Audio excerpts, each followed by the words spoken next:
So you've been suing the government for 32 years. That's a kind of question moment. Why have you been doing that? Why have you been doing that? Unpack some of that. Well, initially I did it kind of naively. My father was a contracting officer with the Air Force. He'd been with the CIA and he retired and got a job as a contracting officer at McClellan Air Force Base in Sacramento. I went to work for a little computer company.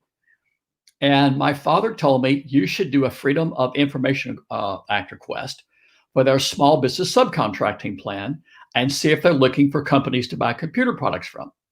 And I didn't know anything, right? I just moved to California and, was trying to help my friend out. And so I did one. And back then, the law said that they were supposed to give a minimum of 20% to small businesses. And the first one I got was on the largest contract in history for a jet fighter. And the small business goal was 16/100ths of 1%. So it's supposed to be 20, and it's 16/100ths of 1%. And I thought it was a typo. And I called the guy going, that's what it is. So back in those days, I knew Barbara Boxer, who was our Congress person at the time. And I called her, and she put me in touch with Les Aspin, who was chair of the House Armed Services Committee. And they had a congressional investigation, and they drugged the Pentagon before Congress. Long story short, they had to increase the amount of funds for small business for that contract from $694,000 to $501 million. And that took me about 6 phone calls. So that was easy. So I did some more. And when I did the next ones, the Pentagon refused to release it. They said it was now top secret. I sued them. I won in the Ninth Circuit Court of Appeals. And that lawsuit set the standard for the type of information that was releasable on the government, on the Pentagon spending for about 30 years. The Supreme Court just kind of overruled it about, 9 months ago. But I just kind of got into it accidentally. I never thought when I made this one Freedom of Information request, I'd be doing it for 30 years. But I just, yeah. No, that's quite a... It's just like you describe it almost like a hobby. It's like, you know what, man, I got to tell you something. You sue the government once. It's like have you ever watched live hockey? It's really addicting, man. I mean, once you go to a game, you just can't get enough of it. Once you sue the government once, man, I tell you, it's a good time. It's a hell of a weekend. I'll tell you something. Okay, here's the story. So my first case that I won was the Ninth Circuit Court of Appeals. And it's federal courtrooms are very impressive. They're about the size of a basketball court. And the judges sit up on these big pedestals. I think there was 5 judges. And it was very intense. It was very intense, right? And I almost jumped up and started talking several times. I had to just, I want to just jump up and start talking.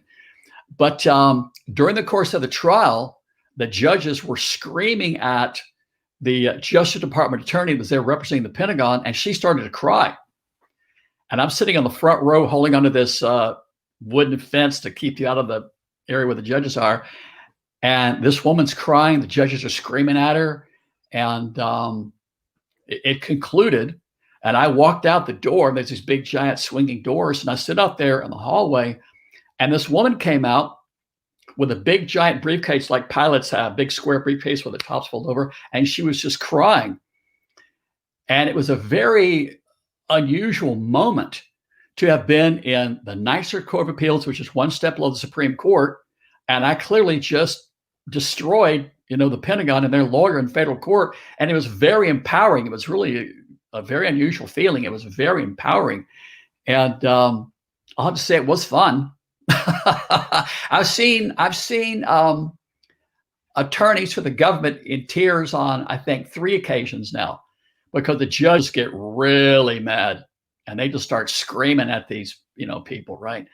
But and it also kind of leapfrogged. It sort of just went, they were connected to some degree, right?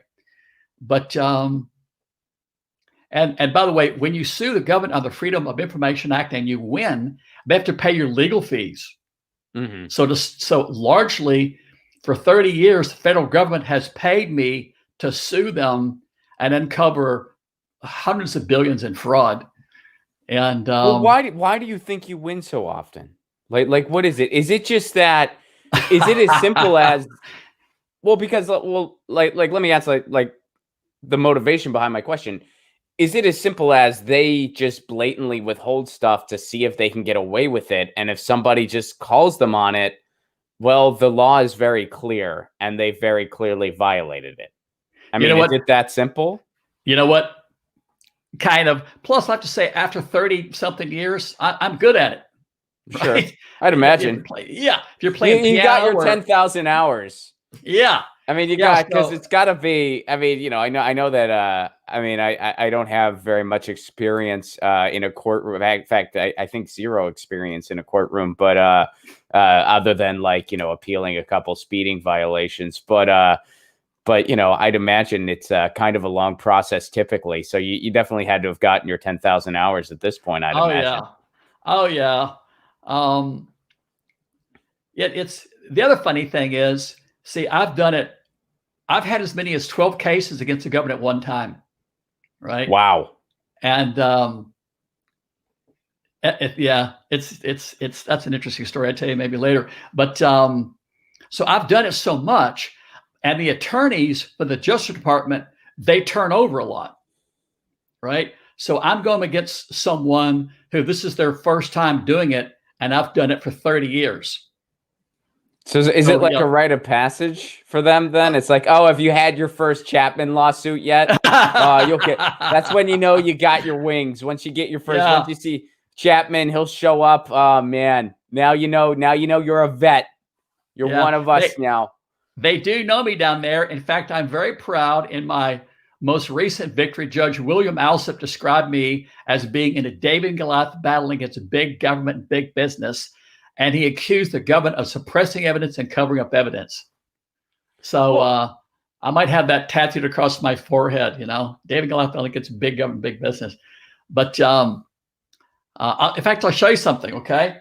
So I spent $1 million in legal fees and 7 years in court because I asked the Pentagon, may I see the names of the companies you're giving small business contracts to? Can I just see? And I won that case. 7 years, and here's what they gave me. That's a piece of paper that's been redacted. Oh. They completely blacked it out, right? Here's another page, right? So I won, right? This is a victory.